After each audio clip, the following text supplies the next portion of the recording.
इस वीडियो में हम लोग भारतीय दंड संहिता का वस्तुनिष्ठ प्रश्न देखेंगे। कुल हम लोग 400 वस्तुनिष्ठ प्रश्न भारतीय दंड संहिता मतलब आईपीसी इंडियन पेनल कोड के बारे में 400 ऑब्जेक्टिव क्वेश्चन के बारे में जानेंगे। इस वीडियो में सिर्फ हम लोग 50 एमसीक्यू के बारे में क्वेश्चन विद आंसर सहित देखेंगे। तो चलिए देखते हैं।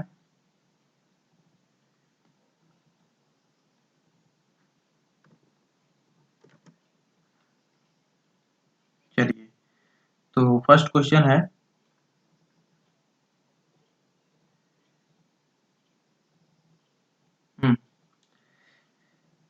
भारतीय दंड संहिता है। ऑप्शन है साधारण दंड विधि, विशेष दंड विधि, साधारण एवं विशेष दोनों कार्य विधि।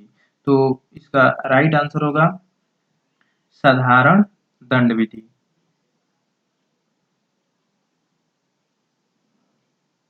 चलिए नेक्स्ट देखते हैं। निम्नलिखित में से सही कथन को इंगित कीजिए। सही कथन को इंगित कीजिए। तो इसका राइट आंसर होगा, दूसरा का राइट आंसर होगा ब, अपराध एवं अवैधानिक कृत्य।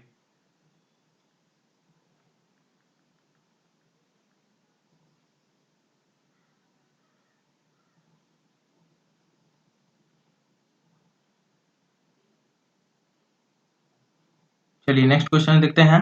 अपराध एक लोक दोष है, प्राइवेट दोष है, लोक एवं प्राइवेट दोनों दोष है, न तो लोक दोष है और न ही प्राइवेट दोष है। तो इसका राइट आंसर होगा अ, लोक दोष है। अपराध एक लोक दोष है। चलिए तो नेक्स्ट क्वेश्चन देखते हैं। निम्नलिखित में से कौन सा अपराध की 4 अवस्थाओं के सही क्रम को दर्शाता है। तो इसका राइट आंसर है 100 नंबर, आशय, तैयारी, प्रयत्न और परिणाम। आशय, तैयारी, प्रयत्न और परिणाम। चलिए नेक्स्ट क्वेश्चन देखते हैं।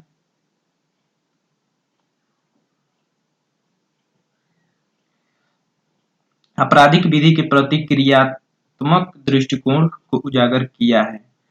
तो इसका राइट आंसर होगा 100 नंबर, इंग्लैंड की वुल्डेन समिति ने। चलिए नेक्स्ट क्वेश्चन देखते हैं।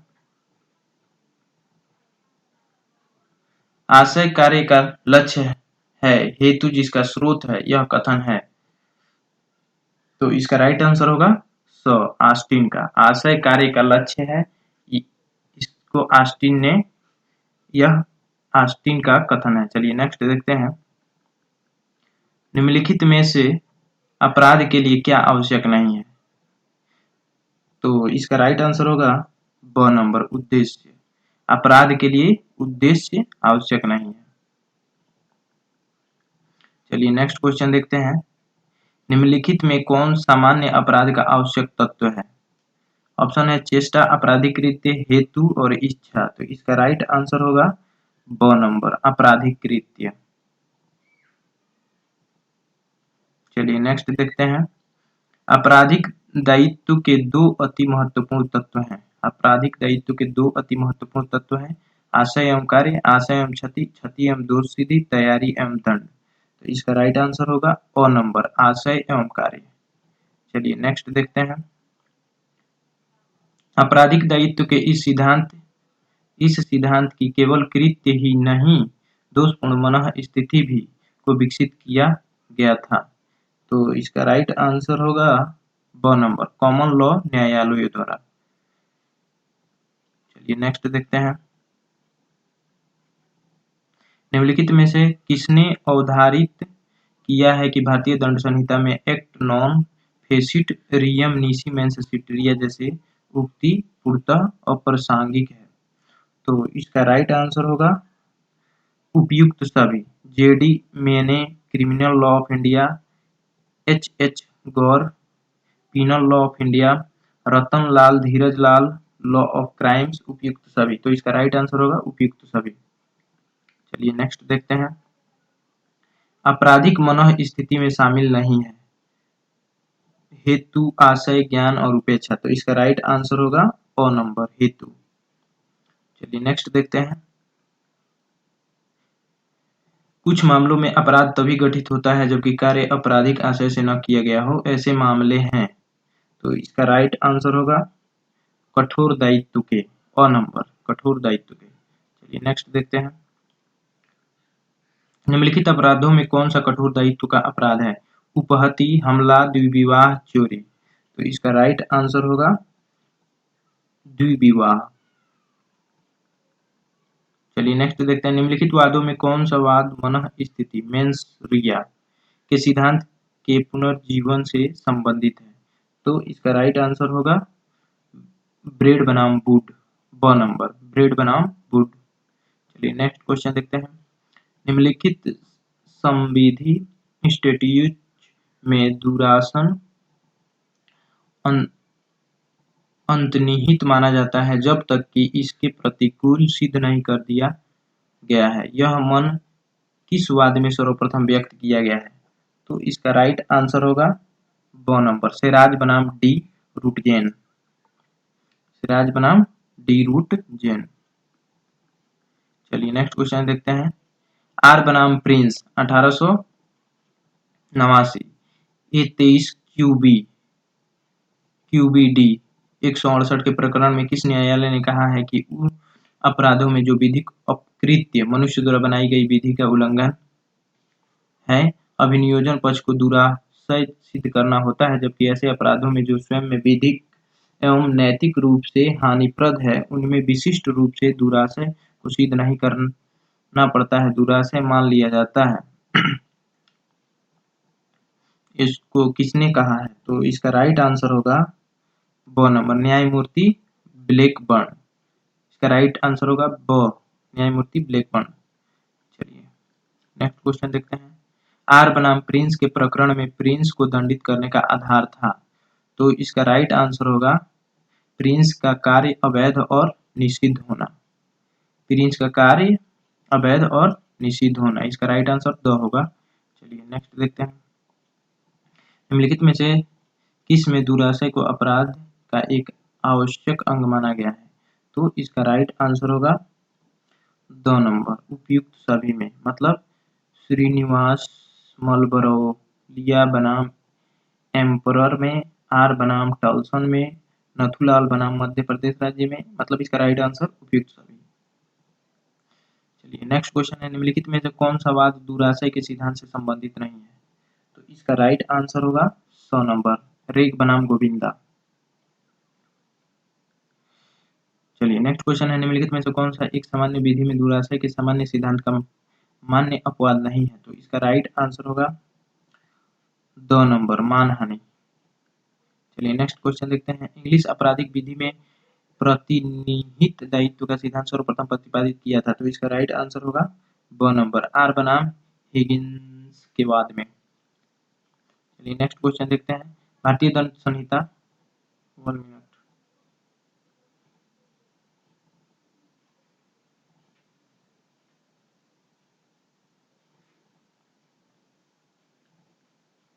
भारतीय दंड संहिता के प्रारूप पर तत्कालीन गवर्नर जनरल ने अपनी अनुमति प्रदान की।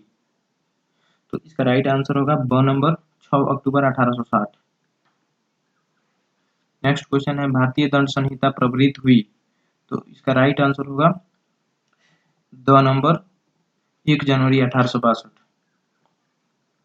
नेक्स्ट क्वेश्चन है। भारतीय दंड संहिता का प्रारूप तैयार किया गया था। तो इसका राइट आंसर होगा अ नंबर, प्रथम भारतीय विधि आयोग द्वारा।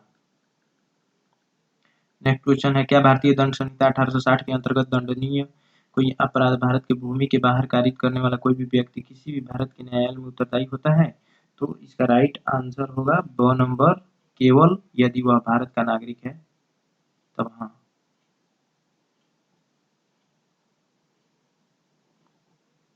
चलिए नेक्स्ट क्वेश्चन देखते हैं। क, जो भारत का नागरिक है, उगांडा में हत्या करता है, वह दिल्ली में पकड़ा जाता है। अपराध के लिए वह विचारित और दोष सिद्ध किया जा सकता है केवल उगांडा में, केवल उस देश में मृतक जहां का नागरिक था, उपयुक्त दोनों में से कहीं भी, दिल्ली में। तो इसका राइट आंसर होगा द, दिल्ली में। नेक्स्ट क्वेश्चन है।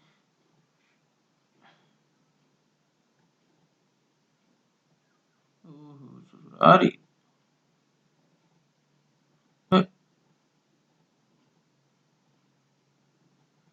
ई ससुरा अपना मन लगा भागने।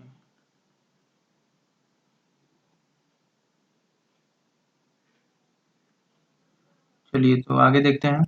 को जो भारत का नागरिक है वो अंडा में हत्या करता है, तो ये तो हो गया था।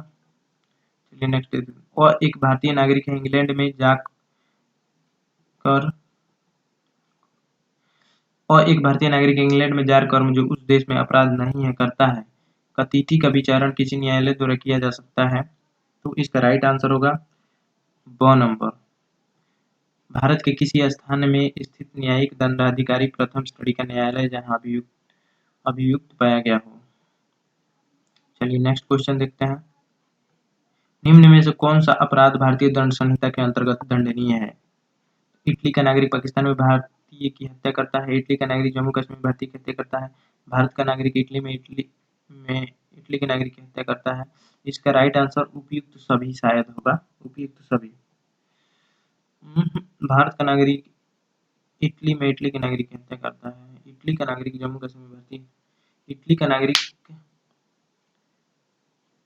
पाकिस्तान में भारतीय की हत्या करता है, दंडनीय है। तो ये उपरोक्त सभी होगा। हो सकता है कि इसका जो है आंसर डिसमिस आ गया, भारत का नागरिक इटली के नागरिक की हत्या करता है। इसका यहाँ पे हमको डाउट लग रहा है ये आंसर में, ठीक है। हो सकता है कि इसका राइट आंसर उपयुक्त सभी हो, तो आप लोग कमेंट सेक्शन में बता सकते हैं। चलिए नेक्स्ट देखते हैं।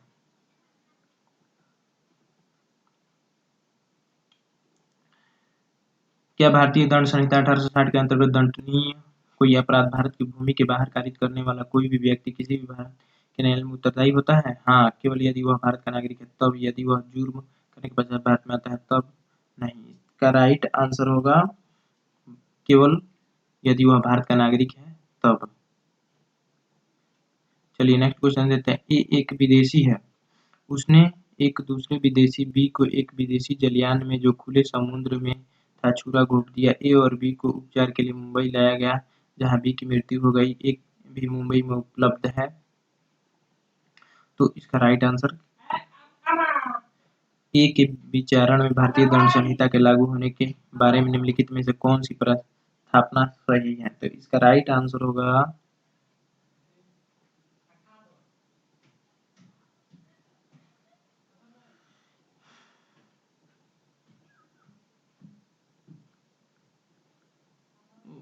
ससुरा।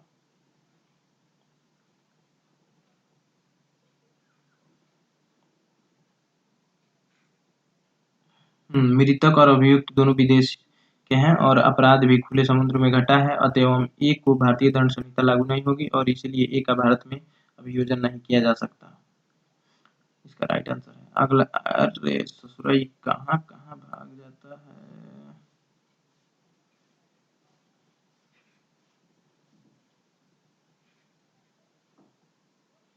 चलिए नेक्स्ट देखते हैं।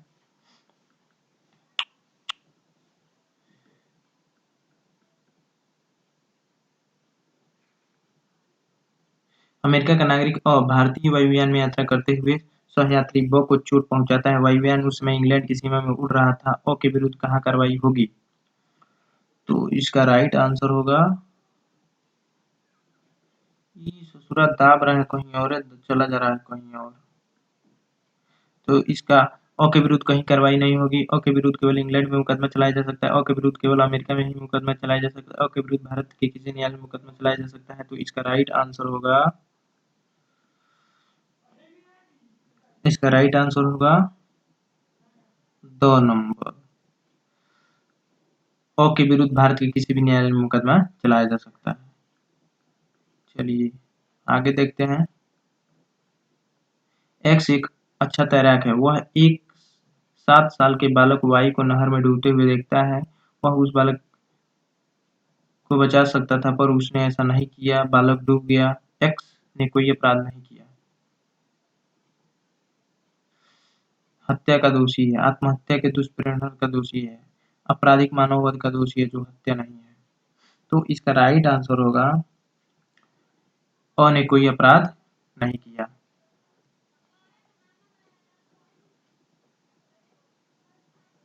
ने कोई अपराध नहीं किया। चलिए नेक्स्ट देखते हैं। इस आंसर में भी हमको डाउट है थोड़ा, ठीक है। आप लोग कमेंट सेक्शन में कमेंट कर सकते हैं। आगे देखते हैं,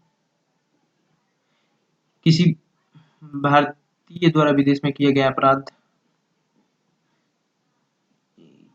दूसरा क्वेश्चन ऊपर गया का। निम्नलिखित में से कौन सी परिस्थिति में भारतीय न्यायालयों को अधिकारिता होती है? किसी भारतीय द्वारा विदेश में किए गए अपराध, किसी विदेश द्वारा भारत में किए गए अपराध, विदेशी द्वारा किसी व्यक्ति द्वारा भारतीय पोत पर किए गए अपराध। तो इसका राइट आंसर होगा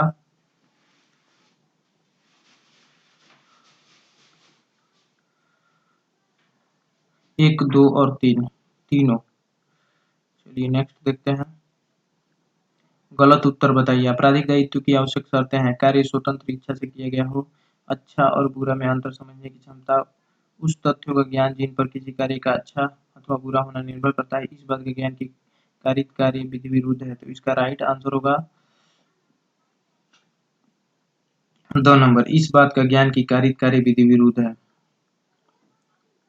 चलिए नेक्स्ट देखते हैं। दुराशय के सिद्धांत को ब्रिटिश कॉमन लॉ में सर्वप्रथम एक चोरी के मामले में लागू किया गया। दुराशय के सिद्धांत को ब्रिटिश कॉमन लॉ में सर्वप्रथम एक चोरी के मामले में लागू किया गया। तो इसका राइट आंसर होगा 36 का स नंबर, कोक सीजे द्वारा। चलिए नेक्स्ट देखते हैं। गलत उत्तर बताइए। कॉमन लॉ में दुराशय के सिद्धांत के निम्नलिखित मान्य अपवाद हैं: व्यक्तिक उपताप, आपराधिक अपमानलेख, पब्लिक उपताप, न्यायालय की अवमानना। तो इसका राइट आंसर होगा व्यक्तिक उपताप। गलत उत्तर बताइए। कॉमन लॉ में निम्नलिखित में से कौन प्रतिनिधिक दायित्व का अपवाद नहीं है? प्राइवेट न्यूसेंस, अपमानलेख, न्यायालय की अवमानना, लोक न्यूसेंस। तो इसका राइट आंसर होगा प्राइवेट न्यूसेंस, क नंबर। आगे देखते हैं। गलत उत्तर बताइए। सामान्य रूप से एक व्यक्ति किसी अपराध में निम्नलिखित रूप से भागीदार हो सकता है।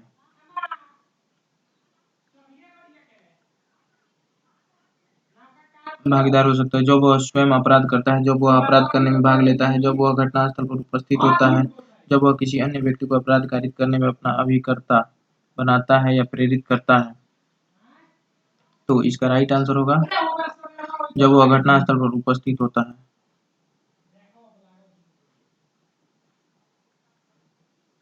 भारतीय दंड संहिता की कौन सी धारा अंग्रेजी विधि के प्रसिद्ध सूत्र एक्सप्रेसियो यूनिस इस्ट एक्सक्लूसिव अल्टेरेशियस पर आधारित है? ससुरा इतना बकवास लिख देता है, दिमाग खराब हो जाता है। तो इसका राइट आंसर होगा धारा 7। चलिए आगे देखते हैं। भारतीय दंड संहिता की धारा 10 में पुरुष शब्द द्योतक है कोई नर मानव 16 वर्ष का, 18 वर्ष का, 21 वर्ष का, किसी भी आयु का। तो इसका राइट आंसर 2 होगा, किसी भी आयु का। नेक्स्ट क्वेश्चन देखते हैं। भारतीय दंड संहिता में पुरुष व स्त्री शब्द द्योतक है किसी भी आयु के मानव नर व मानव स्त्री। इसका यही पुरुष व स्त्री शब्द का द्योतक है। इसका राइट आंसर ओ होगा, किसी भी आयु के मानव नर व मानव स्त्री का। भारतीय दंड संहिता में स्त्री शब्द का द्योतक है 15 वर्ष से ऊपर की आयु वाली। ये तो होगा नहीं। 18 वर्ष होगा नहीं। 21 वर्ष होगा नहीं। राइट। जन्मजात बालिका सहित किसी भी आयु की महिला का। ये राइट आंसर 2 होगा। चलिए आगे देखते हैं। भारतीय दंड संहिता में न्यायालय कोर्ट ऑफ जस्टिस शब्द द्योतक है। तो इसका राइट आंसर होगा 100 नंबर, ऐसे न्यायाधीश को जिसे केवल न्यायिकतः कार्य करने हेतु विधि द्वारा अधिकृत किया गया है। चलिए आगे देखते हैं। भारतीय दंड संहिता किस धारा में लोक सेवक परिभाषित किया गया है? तो इसका राइट आंसर होगा 45 का 100 नंबर, धारा 21 में।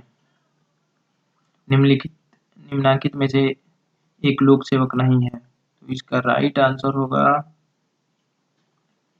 2 नंबर, सहकारी समिति का सदस्य। आगे देखते हैं। भारतीय दंड संहिता की धारा 21 के तहत निम्न में से कौन से लोक सेवक नहीं है? तो इसका राइट आंसर होगा 2 नंबर, सरपंच। निम्नलिखित में से कौन संहिता की धारा 21 के अंतर्गत अर्थ के अंतर्गत लोक सेवक नहीं है? तो इसका राइट आंसर होगा 100 नंबर, विधायक। भारतीय दंड संहिता के अंतर्गत चल संपत्ति को परिभाषित किया गया है। तो चल संपत्ति को परिभाषित किया गया है, इसका राइट आंसर होगा धारा 22 में। चलिए भारतीय दंड संहिता की धारा 22 की परिभाषा के अनुसार कौन सी वस्तु चल संपत्ति नहीं है? मिट्टी, चेक, वृक्ष, तालाब। तो इसका राइट आंसर होगा 100, वृक्ष। So thanks for watching. अगले वीडियो में हम लोग 50 क्वेश्चन और देखेंगे आईपीसी से संबंधित।